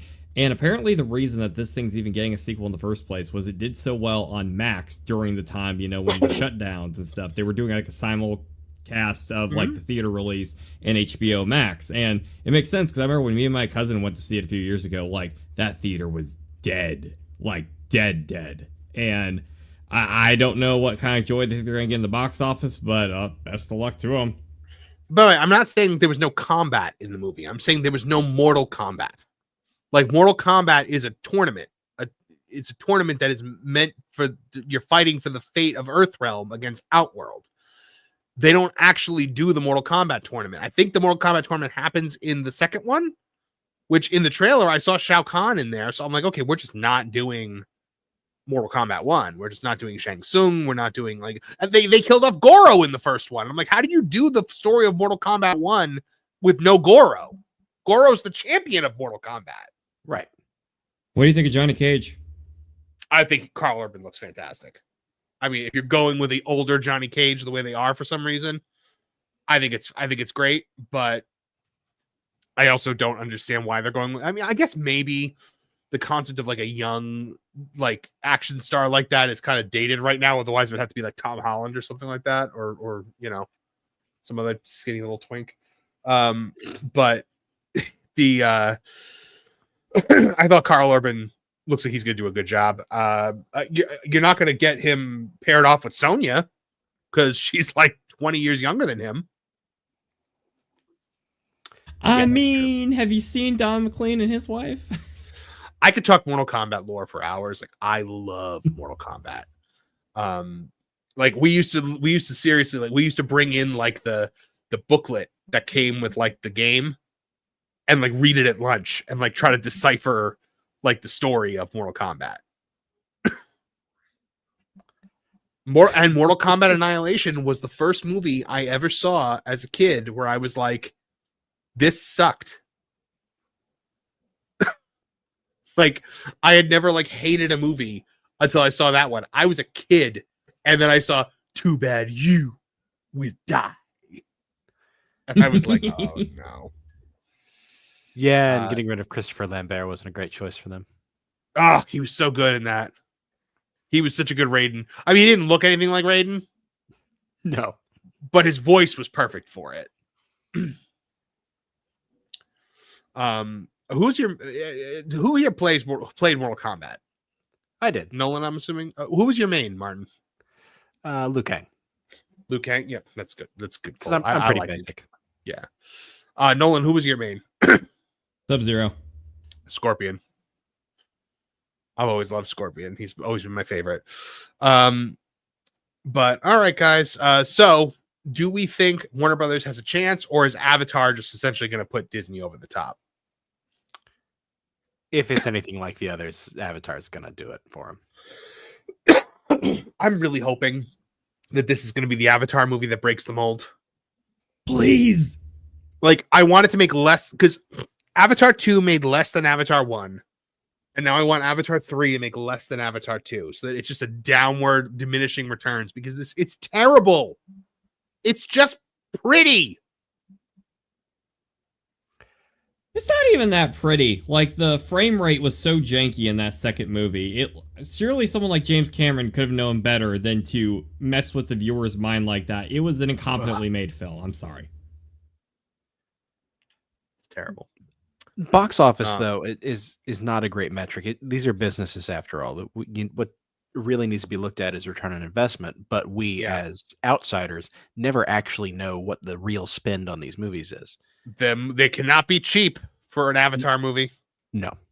Well, and I'm not just talking about Avatar. I mean, the competition between Warner and Disney. Disney, if they spend $400 million on a movie that makes $1 billion, then their ROI may be less than if Warner Brothers spends $400 million on 3 different movies and ends up making, I don't know, $1 billion and $200 million, something like that. Like this is a movie that has made billions upon billions of dollars at the box office. It is the 3rd installment. And I've seen both. The trailer came on, and I knew no one's name. I knew not one character's name in the entire thing. I think one of them was named Smurfette. Yeah. Right. The Smurfs bombed. Did you see how badly the Smurfs bombed this past it came out? Yeah, it came out. There's a Smurfs movie.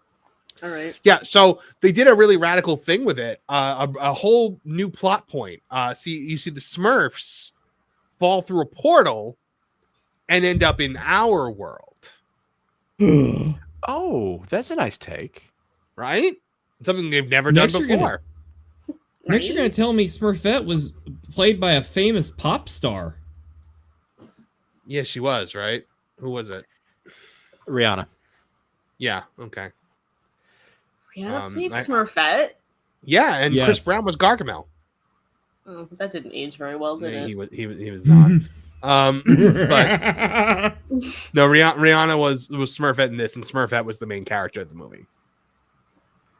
So it bombed.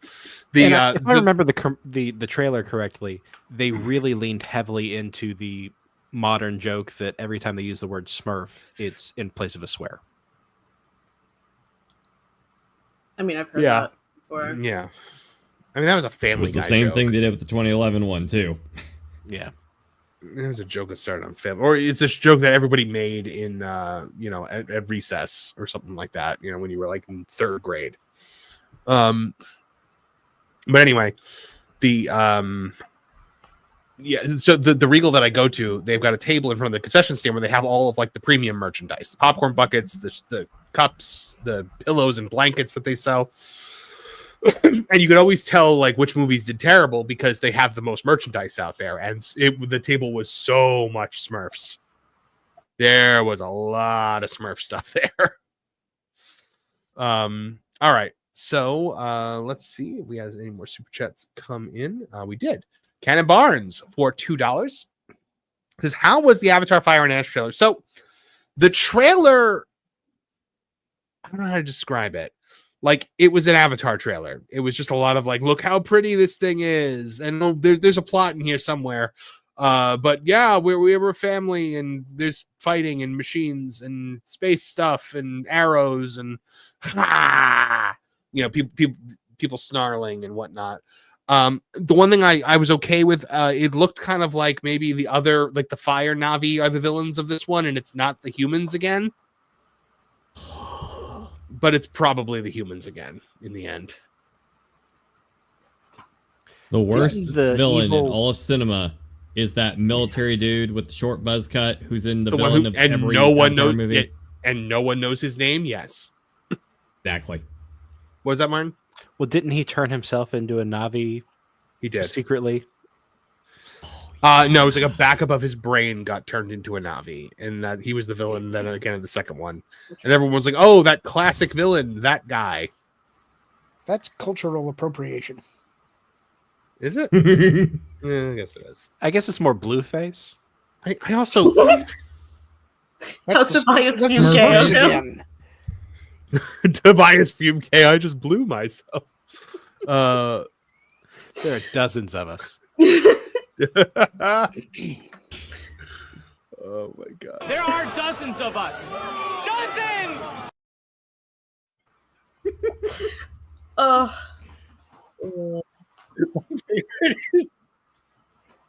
I can't say the full joke, but when he wanted to be on his business card, he wanted to be an analyst / therapist, and so his business card said analrapist. And then when you said something else. No, my favorite joke in all of Arrested Development is the first episode where he gets arrested, and it says "actor" in quotes arrested on boat. I just realized I randomly referenced that show so much. Reference today. I heard someone say lizard, and I went, "It's his glasses. They make him look like a lizard." And I say this every time I hear somebody say something about a lizard. Look out for that loose seal. I'm a monster. Buster. Virginia Sharp for $5. Everyone, please remember it's Mortal Kombat with a K because it's from the poor literacy is cool era of the 90s. The same time that's a deep cut reference. What was that, Trish? The same time that put S's into Z's. Exactly. John Williams 499 says, I remember people were theorizing that Cole was going to Quay, making him Bihan's descendant instead of brother in the games. Yeah, well, in the Mortal Kombat 1, Scorpion was a Lin Kuei, which I hated. He's Shirai Ryu. He should never be, aligned with Sub-Zero like that. I hated it. So Regina Sharp for 5 also says Avatar Fire and Ash sounds like Disney finally found their Pokemon. Oh my goodness. All right, let's see what else we have to talk about this week. Oh, here's a very, you know what? No, let's go to this one because this was one we had last week, and then Trish wasn't here, so I held off on it. Also, it's Harry Potter. We've begun filming on the HBO Harry Potter series. First official photos were revealed as filming begins, plus more casting news. So here is our Harry Potter. Trish, I gotta say, he looks like Harry Potter. Yeah, he doesn't look bad. I think he looks more like Book Harry than Daniel Radcliffe did. He looks more like scruffy. I could see that. I could see that for But sure. now, He's got James's messy hair going on. Yeah, but did you see like the pictures from the set where you saw Dudley in like a 90s windbreaker suit and Uncle Vernon and Aunt Petunia? Dudley and Uncle Vernon are not fat. What? I did see one picture and Petunia's actually blonde the way she's supposed to be. Yeah, and she's not stick thin though. And Dudley and Uncle Vernon are blonde also. I only saw. I didn't see body types, so. Hold on, I don't think I have them in here. So in this article we see Harry, but we also see Hagrid. We see Nick Frost as Hagrid for the first time. That's not terrible. No, I like that they're using basically the same exact costumes from the movies. Yeah. And I think what we're seeing here on Nick Frost is not even like a set photo. This could just be costuming. So when it's under the right lighting, it may look even better. Mm-hmm. Do me a favor, if you can. Bring up a picture of Jim Broadbent. What? Jim Broadbent. Yeah. Slughorn. Yes, but then compare him to young Harry. Let's see. Oh, yeah, kind of does look like him, doesn't he? Hold on, let me bring it up.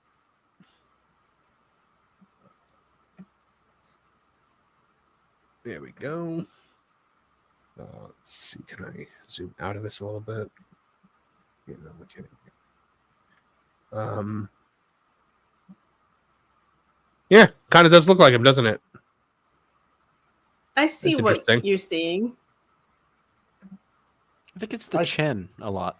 I just think it's interesting because he played a character in Harry Potter. He played Slughorn. And to me, that just looks like they just got the young version of Jim Broadbent. All right, so here, Trish, we see Uncle Vernon. Okay. We see Aunt Petunia down here. And Vernon is looking svelte. I mean, I wouldn't say svelte, but he's not looking the description that she put in the books. This is Dudley over here, and he's with his friend from the book, whose name I don't remember, but they did put the friend in. Isn't it like an alliterative J name? Piers? Piers Pulkus? Is that it? Why did I think? I think so. I see that over here. So, Oh, thank you for being honest, as I wasn't looking at it. And I was going to be that's, good on that's you. Dudley. That's Dudders. Well, I mean, I don't believe that kid is too small. Yeah, like how is he going to grow to be the size of a baby killer whale? I mean, puberty, I guess, is how they'll explain that one. Well, I mean, isn't it like year 5 or 6 or something? Like it's towards the end where he's doing that. So, well, Rolling also kind of backed away from that, like the fat stuff with Dudley and Uncle Vern. But you don't have to be fat. You could just be big. Do you know what I mean? Yeah. Yeah. When I initially read the first book, I just assumed that Uncle Vernon was a massive guy. Yeah. Like a giant construction worker kind of guy. And I know that but he sells later drills. In the books. Yeah, he does. But later in the books, she describes Dudley having lost a lot of weight because he took up boxing. Yeah. So it's almost like how he is here, but grown, is how he should be when he's the boxer because he lost the weight. Right. I So will you see say here they're pushing the 90s aesthetic more than the movie did. Yeah. Big time with the windbreaker. So he's wearing the oversized shirt here. I believe that Dudley kid wore that. There's Uncle we saw Uncle Vernon. There's Harry again. I like him better in these pictures than I did in the Hogwarts robes. I don't know, the angle they shot him from in that Hogwarts robe picture, he looked like he had an alien head. I didn't want to say that because he's a kid. Fine. He's a kid. You think he had an alien head? He looks like Harry Potter here. These were like candid on-set photos. It's like, what are you comparing? More Uncle Vernon. Looks like they're filming the zoo scene. I don't remember them going to see penguins, but penguins if you're Benedict Cumberbatch. Stop it. We're not Benedict Cumberbatch. Penguins. Penguin. There's like 4 different pronunciations in that. I know. He really cannot get it right. Penguins. Hold on. I have to stop for a second because all bee booty bees and bacon with big bees for says, I want that popcorn bucket. Is that City Sweetie in the top of the bucket? Yes. It's her from the American Eagle ad she just showed up on. Did you guys hear how supposedly, I don't think this is like necessarily announced or confirmed, but she's going to be a Bond girl? That's what I heard today on one of my little gossip things. Good on Bond if that's what they're doing. Along with... Yeah, she'll be on Bond, all right. But what's her Bond name? What's going to be her character's name? I don't know. Something about her chesticles, I'm sure, but... Chesty LaRue or something? Yeah. But the other thing was that apparently he's funding her lingerie line. Bond? James Bond? And... No, Bezos. Ah. And allegedly, because this is all gossip stuff, his new wife is maybe supposed to like not be happy about this. Tell me, oh gosh, tell me that the lingerie line is called Amazon. No, it's not. All right, I wrote that Park Place article on the Bezos wedding, which is hilarious because I'm not really a style reporter, but there were a couple things that didn't get in. One was Megyn Kelly got catty about things and about that. Said that the only reason Sydney Sweeney was invited was because of her giant chest. Well, apparently they're saying it's all of this. That's why, but yes. And 2, as far as the wedding goes, the city of Venice never actually received a request for marriage license. Ooh. Oh my gosh, really? Yeah. Yeah, that didn't make the cut for the end of the article at the end of the article, but yeah. Ooh, did he do that on purpose because he wants to hook up with Sydney Sweeney? Well, I made sort of a superfluous joke at the end about how if you're worried about this not getting your delivery, know that the city of Venice hasn't actually received their marriage license. Oh my goodness. So in Marvel news, guys, Kevin Feige has said something kind of interesting here. In July 2025 interview with Variety, he doubled down on his explanation for pivoting from Kang, played by Jonathan Majors, to Dr. Doom, played by Robert Downey Jr. So he said even before what had happened to the actor, because he wouldn't even say Jonathan Majors' name in this interview, he just called him the actor, we started to realize that Kang wasn't Thanos. There was only one character that could be that because he was that in the comics for decades and decades. And because of the Fox acquisition, we finally had it. And that's Dr. Doom. So he added that discussions with Downey began before Ant-Man and the Wasp: Quantumania. He's so full and of that it. Doom was always eyed as the bigger threat. No. Yeah, I don't think so. No, this is he does not want to look like he did what he did and slap that panic button and called Robert Downey Jr.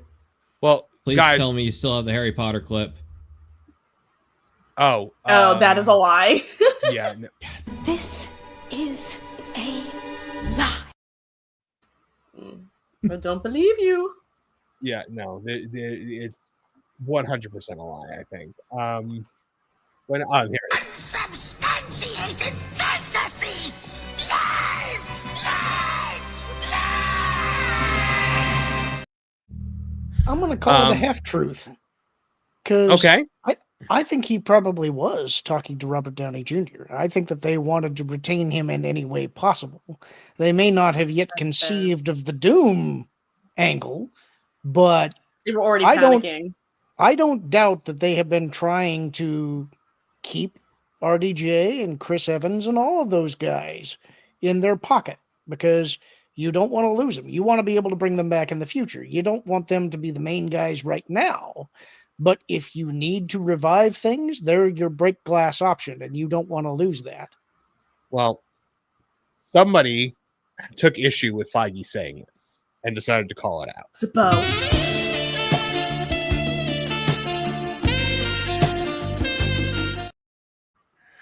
We're doing it, yeah! What? Me and Nolan are both calling. We're doing this at the same time!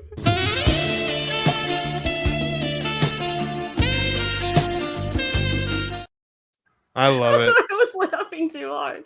That was perfect. That's the second time we've done that, Nolan. Yeah! Okay. Okay, so yeah, Bo fired back, saying in 2023, I was working on season 2. Hold on, I gotta get the full quote because the thing cut off for the embed. 2023, I was working on season 2 of X-Men 97, which had Kang in it. Majors was definitely who would have voiced the character. He also then said he went and saw John Wick 4 with a Marvel executive the weekend that Majors' arrest news broke, and the studio, he said, was in complete panic and fear over Kang's future.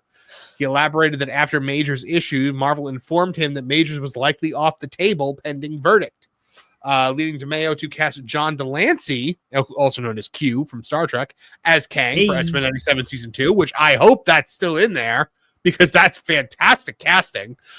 Drawing parallels to Q's mischievous archetype, he also argued that Kang's comic ties to the Fantastic Four via Franklin Richards makes him a logical endgame villain more so than Doom. Escalating his critique, DeMeo once again accused Marvel of racial prejudice, and so somebody said, regardless of whether this is true, the narrative of secretly planning to replace an acclaimed young black actor as the primary character while promoting him as the star attraction with an older white actor whom you've used 10 times as a different character isn't a great look. And he said, bingo. It's a sad state of both the industry and the fandom that people are not calling out clear and patent racism and just tone deafness across all corners of Marvel Studios. So I'm going to push back on this one. Yeah, I am don't too. think that was even remotely anything they were thinking about. I think they were just in, like he said, panic mode. And they were like, when Lauren said break glass in case of emergency, they went like that and called on RDJ. I think that's just what happened. No, I do think that it's possible that RDJ was eyed for Doom for Secret Wars. Because I would assume that you really can't do that story without Doom if you're doing the story from the comic. Can't Kang like shapeshift or something? I'm not an expert. No, I don't think so. I mean, he can kind of do whatever he wants to. Can't different people play this character? Like, they didn't have to totally reverse course, right? Well, they were telling a across the multiverse. Yeah, like we've had a multiverse now where we have 2 different Reed Richards and... You know, there's going to be multiple different Wolverines. But I feel like I remember people saying that it was like one of the things that you could specifically do with Kang. Again, I'm not an expert. You're thinking of the Council of Kangs, and there are lots and lots of them. And so they don't all have to be the same actor. You could have multiple different versions of Kang played by different people. You could have Kwai Chang Kang. So, yeah. Okay, because I was just wondering, because I heard that and I'm thinking like, Why would you do such a course correct if you didn't have to? Well, you got to think they raced to get a new script, and so now they probably have that new script all ready to go, right? Wrong. They just brought in Loki writer Michael Waldron to help finish the script of Avengers Doomsday, a movie that has been filming since April. Oh, I wouldn't worry too much about it. I mean, that they did the same thing with Quantum of Solace for Bond, and it worked out just fine. Oh, yeah. So Feige insists that they've never gone into production on a movie without a full script, but he says they're plussing the script every day on set right now, and it's amazing to watch. Plussing? What does that mean? Plussing. They're plussing the script. It's, I don't know, it's shape language, right? They are plussing the script every day, which means they're rewriting it. And not only that, they brought on a new creative to work on it while it's 4 months into filming. Because we all know that the best scripts are the ones where 80 different people work on them. Yep. And while they're filming, like, I don't even understand how they're filming if they don't have a finished script. They're filming what is done. Yeah, but then, like, if you decide on a different ending, you might have to go back and change those scenes, and then you have to film them again. Yeah, but we've kind of heard about Disney doing this sort of thing for years, where a director's told, "Don't worry about the B unit stuff. Somebody else is shooting that. We've got it covered. You just come in and do this piece." And then we hear about was it patchwork or quilting or something like that? What was the term they used? Where they shoot everything a whole bunch of different ways. What's that? Scrapbooking. Scrapbooking, that was it. Although patchworking sounds like it makes sense too. Oh my goodness. So not only that, but Kevin Feige has also insisted that Marvel is not woke. I have news for you, Kevin. In a recent interview, Marvel Studios president Kevin Feige pushed back against critics accusing the Marvel Cinematic Universe of embracing a woke agenda, particularly in its emphasis on diversity and female-led narratives following Avengers Endgame. So Feige said, "I said this before woke and DEI became a thing, and I'm still saying it after. Marvel is the world outside your window. It's not Gotham City and Metropolis. This is New York and LA. And yes, there's also Wakanda and Asgard." So he realized what he was saying while he was saying it, because he realized he had to say there's Wakanda and Asgard. But it's all made up of people who make up our world. No, it's made up of the people that make up the world outside your window in downtown Hollywood, not the people that make up the actual world.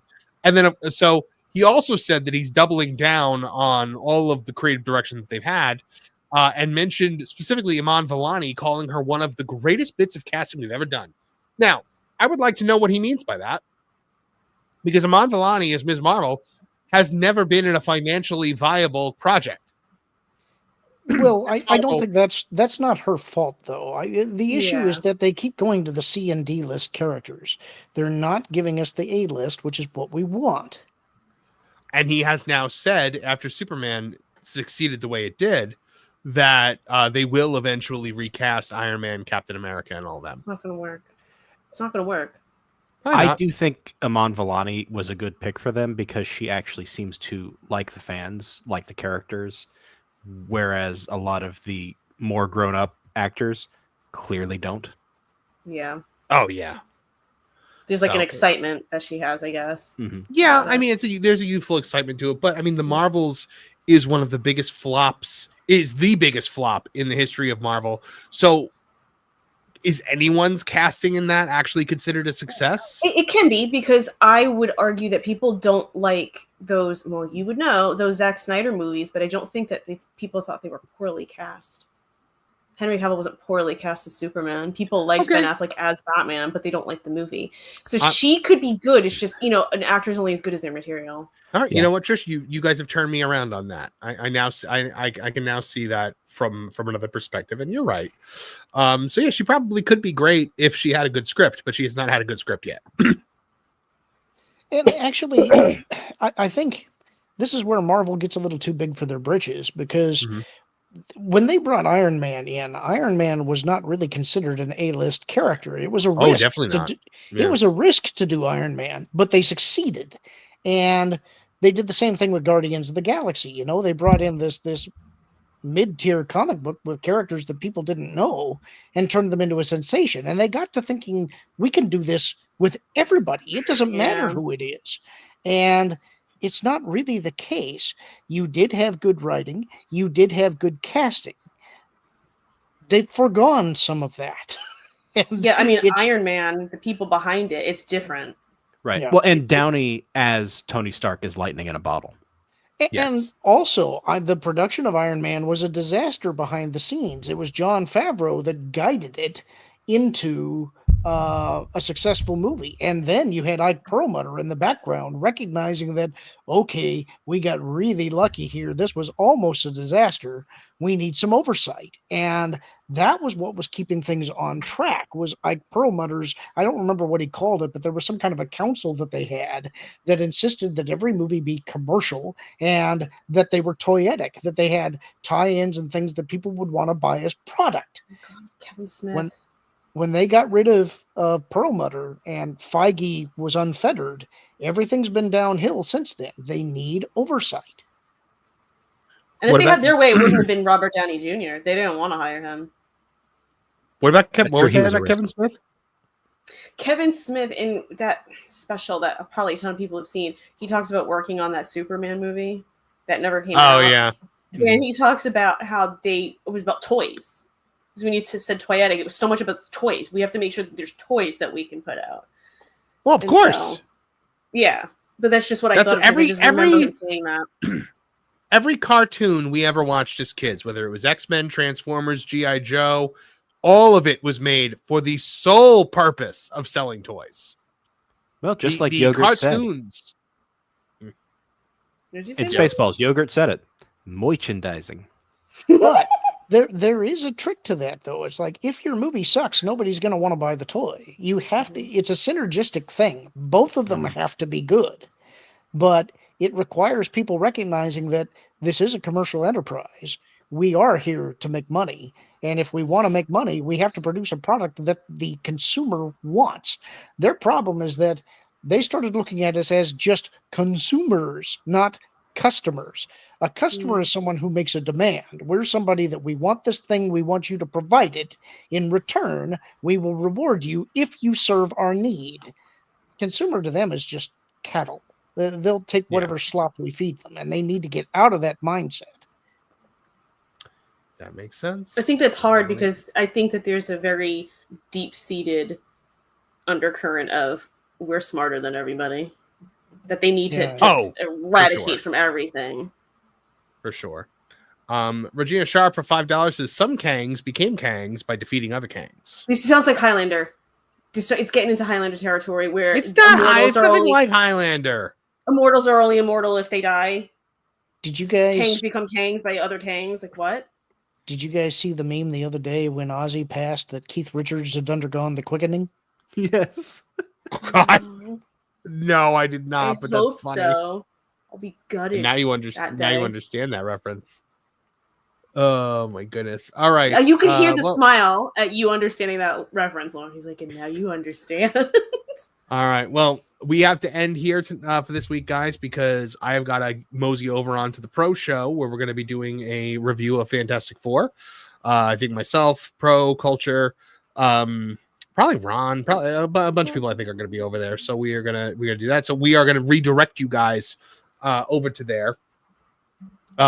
Regina Sharp for 5. Here we are, born to be Kangs. We're the princes of the multiverse. But Martin Stone, tell the folks where they can find more about you and what you're up to. Well, you can generally find me over on That Park Place, the channel, where we do a member stream. It's exclusive there for a couple of months. We just recorded one on Lost Restaurants, which was one of the craziest ones we've ever done. We say this every week. It got weird. Each week it just gets crazy. And you can find it for free this week on T3PO, unveiling Airwolf. Fantastic. Nolan Thunder, what do you got going on? Well, you can catch me this coming Saturday. We're going to have a ton of news on That Game Place, the gaming division of That Park Place, for That Game Place Live. It'll be at 8 o'clock p.m. Eastern Standard Time. We're going to be covering the new Atari Pac-Man machine. Yes, there's an Atari 2600 that's designed like Pac-Man and the Pac-Man Ghost. But actually, our headline story is going to be featuring a beautiful, brilliant article written by our friend Marvin right over here. We're going to be talking about how MasterCard, Visa, and all that don't like pretty girls in games, and they want to stop gamers from making transactions about it. So we're going to break into that can of worms and see if I can keep my sanity by the end of it. All right. Lauren, Connor, you got a big week ahead of you, buddy. Yep, I'm going to be premiering our talk show with my buddy Kevin Apollo tomorrow night. It'll be at 8 o'clock until 9:30 Pacific Standard Time, or 11 o'clock to 12:30 if you're one of those guys on the East Coast. So hope you guys will stop by and see what we're doing. I hope it'll be fun. All right. Trish, anything you got to plug? I know it's not how Lauren meant it, but it felt very much like if you're one of those East Coasters. It's 11 o'clock and you're one of those. Yeah, those people are. Future time. All right, guys. Thank you to everyone who chatted, everyone who super chatted, everyone for being here tonight. We'll see you next week, Thursday night, 8 p.m. Eastern Standard Time. Same Tooney Town time, same Tooney Town channel. From all of us here at the Tooney Town channels, I'm Marvin the Movie Monster. Now get out of here! Now, Perry the Platypus, feel the wrath of my thank you-inator! Thank you, you piece of trash. Thank you. Thank you. Thank you! Oh, I suppose you want me to say thank you. Well, you know what? Saying thank you is like jobbing. Thank you! I got a little message. Thank you. Ooh, yeah. Oh, thank you! Oh, thank you! Thank you! Thank you! Thank you! Thank you! Thanks? For what? Hi-ho from all of us here at Tooney Town. Thank you. And viewers like you. Thank you.